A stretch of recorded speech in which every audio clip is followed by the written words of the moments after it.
तेजस्वी यादव की आज गुजरात कोर्ट में पेशी होनी थी, लेकिन 4 तारीख को कर दिया गया। कैसे इस बात को? जांच हो रही है और जांच के घेरे में है तेजस्वी यादव। उनके ऊपर आरोप है लैंड फॉर जॉब के मामले में। जब लालू यादव रेल मंत्री थे तो बिना कोई वैकेंसी के, बिना कोई विज्ञापन का नौकरी देना और नौकरी के बदले में उनके परिवार के लोगों से अपने परिवार के नाम से संपत्ति अर्जित करना, मकान जमीन लेना, तो उसी की जांच चल रही है। राउ जेवनु कोर्ट ने पेशी के लिए लालू यादव, तेजस्वी यादव, राबड़ी जी सहित 17 लोगों को सम्मन जारी किया है। तो गड़बड़ी किए हैं, भ्रष्टाचार के मामले हैं और उसकी जांच कर रही है सीबीआई, और उस जांच में जो है से उनको पेश होना पड़ेगा। क्या लग रहा है तेजस्वी यादव बुरी तरह से फंस गए? गड़बड़ी करेंगे तो फंसेंगे ही। जिस समय गड़बड़ी किए थे उस समय उनको नहीं बुझा रहा था कि भ्रष्टाचार के मामले कभी उजागर हो सकते हैं, ये मरता नहीं है। अब भ्रष्टाचार के मामले को जांच करने के लिए एजेंसियां भी यहाँ है। लालू यादव की जो है नियति बन गई है, उनके ऊपर चारा घोटाला के मामले में पहले से जांच चल रहा था, पहले जेल जा चुके थे, पहले लेकिन रेल मंत्री बने तो रेल मंत्री रहते उनकी आदत में कोई सुधार नहीं हुआ और जो है से ज़्यादा जो है से करने लगे। कभी दूसरे को रेलवे की संपत्तियों को दे देना और उसके बदले में मॉल के लिए जमीन ले लेना, कई संपत्तियों को अपने नाम से बनवाना करवाना और नौकरी देना रेलवे में, और उसके बदले में जो है अपने परिवार के लोगों के नाम जमीन लेना, मकान लेना, यही तो किए। क्या लग रहा है आप तेजस्वी यादव भी जेल जा सकते हैं? काहे नहीं जाएंगे? तेजस्वी यादव ने बिना कोई काम का, बिना वजह, और उनको नौकरी उनके पिताजी दिए रेल मंत्रालय में और उनके नाम से संपत्ति हुआ, इन्होंने उस संपत्ति को लिया अपने जिम्मे। ये कभी नहीं नकारे, कभी नहीं कहे कि ये संपत्ति हमारे नाम क्यों कर रहे हो, हम इसके लिए कोई जो है भागीदार नहीं है, हम कुछ किए बिना हमको क्यों संपत्ति दे रहे हो। लालू तो फंसेंगे, मैं भी जाऊंगा। इनको उसी समय नकारना चाहिए था, लेकिन संपत्ति बनाना था तो बना रहे थे, अपने नाम से ले रहे थे, तो जाना तो है जेल। लेकिन कहा जा रहा है कि बीजेपी इसमें सीबीआई और ईडीआई का इस्तेमाल कर रही है। अच्छा, बीजेपी आज सत्ता में है। आज बीजेपी जब सत्ता में नहीं थी, यूपीए की सरकार थी, उस सरकार में रहते सरकार के आधे दर्जन से ज़्यादा मंत्री यही जो है से ईडी और सीबीआई के द्वारा जेल भेजे गए थे। उनके ऊपर भ्रष्टाचार के मामले थे।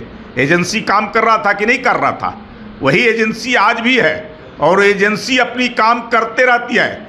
लालू यादव चारा घोटाला में जब उनके ऊपर एफआईआर हुआ था, चार्जशीट हुआ था और जेल गए थे, तब किसकी सरकार थी?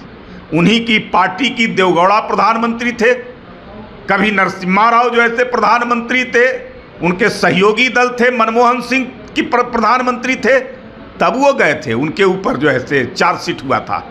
तो उन्हीं की सहयोगी दल उनके सरकार में रहते और उनके ऊपर चार्जशीट, तो एजेंसी तो काम करता रहता है। हाँ, भारतीय जनता पार्टी के सरकार में उन एजेंसियों को स्वतंत्र किया गया है कि आप किसी पार्टी का कोई व्यक्ति हो, कितना भी बड़ा ओहदा पर हो, कोई भ्रष्टाचार के मामले में जिनके ऊपर बनता है उस पर आप कार्रवाई कीजिए, उसमें कोई रोक टोक नहीं है। ये भारतीय जनता पार्टी में स्वतंत्रता उन एजेंसियों को दिया गया है।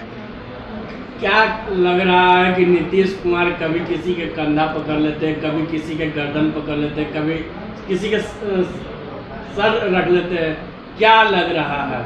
देखिए, नीतीश कुमार जी की मानसिक स्थिति ठीक नहीं है, अलग अलग प्रकार की हरकतें कर रहे हैं और ये मानसिक स्थिति उनका उस महागठबंधन में जाने के बाद ये बना है। वहाँ इतना ना उनके ऊपर दबाव है कि प्रेशर में है और उस प्रेशर के कारण अजीब अजीब प्रकार की हरकतें कर रहे हैं। तो नीतीश कुमार को जो है से इसके लिए अगर कोई दोषी है तो सहयोगी गठबंधन के लोग जो उनके ऊपर दबाव बना करके जबरदस्ती उनसे काम कराना चाह रहे हैं, उनके स्वभाव के विपरीत, इसलिए वो प्रेशर में इस प्रकार की हरकतें कर रहे हैं। कुछ लोग कर रहे हैं कि महागठबंधन छोड़कर बीजेपी में फिर से शामिल होने वाले हैं नीतीश कुमार, क्या उनके साथ लेंगे? देखिए, भारतीय जनता पार्टी कभी भी उनको हटाने का काम नहीं किया है, वो तो स्वयं गए हैं। जो आज जहां हैं ये फैसला जो है से उन्होंने लिया। भारतीय जनता पार्टी ने तो चुनाव में 43 सीटें उनके आने के बावजूद और उनको मुख्यमंत्री बनाया। हमारे नेता ने कहा कि 24 और 25 का चुनाव हम नीतीश कुमार के नेतृत्व में लड़ेंगे, लेकिन अकारण जनता के जनादेश का अपमान कर करके और वो चले गए छोड़ करके। बिहार की जनता की नाराजगी अब वो झेल नहीं पा रहे हैं। बिहार की जनता नाराज है और हम लोग तो जनता के अनुसार और जनता के इशारे के अनुसार चलते हैं। जनता सर्वोपरि होती है, जनता की सेवा करना ही हमारी पार्टी का मुख्य ध्येय और उद्देश्य है। उस उद्देश्य की पूर्ति के लिए जो भी करना होगा वो सब हम लोग करते रहें और आगे भी करेंगे। अगर आना चाहेंगे तो आप आने देंगे? मैंने कहा कि जनता का आदेश जो होगा वही सर्वोपरि होगा। जनता की इच्छाओं पर ही हम निर्भर करते हैं। धीरे धीरे से मेरी जिंदगी में आना, धीरे धीरे से दिल को चुराना। नमस्कार, मैं अनुराधा पौडवाल 26 नवंबर को पैनोरमा स्टार सीजन 6 के कार्यक्रम में पूर्णिया बिहार आ रही हूँ।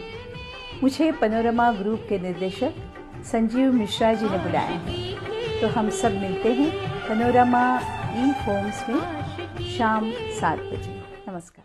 अगर ये वीडियो पसंद आई और वह बिहार के राजनीति और बिहारियत से सरोकार रखेनी तो सब्सक्राइब बटन दबा के चैनल के सब्सक्राइब कर ली। ओजे एगो घंटी बा, ओकरा बटन दबा देला से कुल सटीक और मारक खबर रुआ मुफ्त में मिल जाई। अगर रुआ पत्रकारिता के हमनी के नया प्रयोग में सहयोग कर चाहतानी तो ज्वाइन बटन दबा दी।